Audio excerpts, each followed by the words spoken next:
Hey guys, in this video, I'm going to show you how to loop a video in CapCut on your PC, so it actually plays repeatedly without any gaps.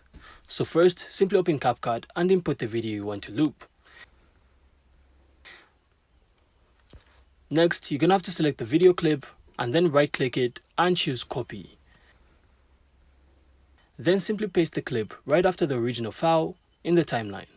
And you can then repeat this process as many times as you want the video to loop. And another way you can do this is by simply using the speed or stretch tools. So this is going to help you extend the video duration by duplicating clips seamlessly. Finally, you can then preview your timeline to make sure that the loop flows smoothly. And once you feel like it's all good, you can then click export to save your video.